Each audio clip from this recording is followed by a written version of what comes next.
Guys, आप सभी ने बिल्ली बंदर वाली कहानी तो सुनी ही होगी कि कैसे दो बिल्लियों की रोटी की लड़ाई में बंदर रोटी हथिया के निकल लेता है। ऐसी एक कहानी है इंडिया बांग्लादेश के बीच द्वीप विवाद की, जो 30 सालों तक चला।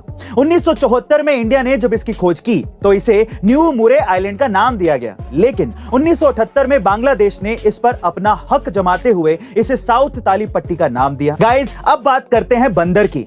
अब तक आप ये समझ ही गए होंगे कि यहाँ पर दो बिल्लियां कौन हैं। दोनों ही देश यहाँ के संसाधनों के कारण इसे अपना बताते थे और समय समय पर शक्ति प्रदर्शन के जरिए इस पर काबिज होने की कोशिश करते थे। इस विवाद के सुलझने तक इसे नो मेंस लैंड का नाम दिया गया था, लेकिन तभी जलवायु परिवर्तन की वजह से समंदर का लेवल इतना ज्यादा बढ़ गया कि 2011 में यह द्वीप पूरी तरीके से जलमग्न हो गया। अक्सर भारत को गंदगी के लिए बदनाम किया जाता है, जो कि सच नहीं है, और इसका प्रूफ है मेघालय का माइलिन लोंग गांव, जो कि सिर्फ भारत का ही नहीं बल्कि पूरे एशिया का सबसे साफ गांव है, और इसे लोग भगवान का बगीचा भी कहते हैं। यहाँ के लोगों को सफाई की आदत यहाँ के बड़े बुजुर्गों से मिली है, और ये गांव हमेशा से ही बहुत खूबसूरत रहा है।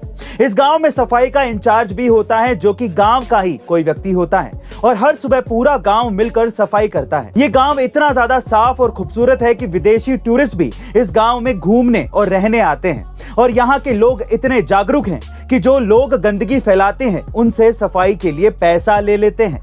गाइस, है ना अपने इंडिया में ऐसे कमाल की जगहें जो शायद हमें पता ही नहीं होती। हमें कबीर का दोहा, ऐसी बानी बोलिए मन का आपा खोए, औरों को शीतल करे आपहु शीतल होए, ये पढ़ाया जाता था और समझाया जाता था कि हमें हमेशा अच्छी भाषा का प्रयोग करना चाहिए, क्योंकि भाषा हमारा चरित्र दर्शाती है। साथ ही ये भी कहा जाता था कि विनम्रता पूर्वक बात करने से हम खुद भी अच्छा महसूस करते हैं और विरोधियों का भी दिल जीत लेते हैं।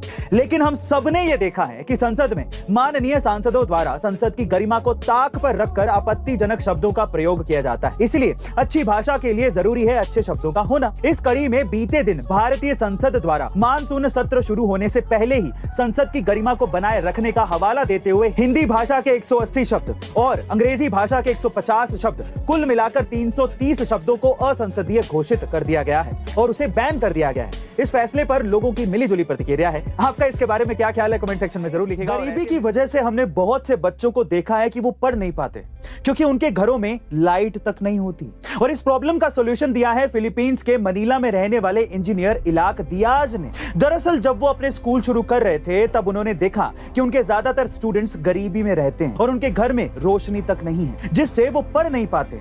इसके लिए उन्होंने कबाड़ से बोतलें निकाली और उसमें ब्लीचिंग पाउडर डालकर छत के आर पार लगा दी। इस तरह से इससे सूरज की रोशनी घरों में आने लगी। फिर इसमें और इंजीनियरिंग करते हुए छोटे सोलर पैनल्स भी लगा दिए। धीरे धीरे उन्होंने अपने स्टूडेंट्स को भी ये सिखा दिया, जिससे ये आइडिया एक सेंसेशन बन गया। उनका ये तरीका इतना सक्सेसफुल रहा कि अब वो 32 से ज्यादा देशों में जा चुका है कि कबाड़ को रोशनी में कैसे बदलना है। गाइस, कैसी लगी है इंस्पिरेशनल टीचर की स्टोरी? अगर आपको अच्छी लगी हो तो कमेंट सेक्शन में जरूर लिखिएगा, और ऐसे अमेजिंग वीडियोस के लिए A2 मोटिवेशन को सब्सक्राइब करना मत भूलिएगा। हमें आपकी जरूरत है।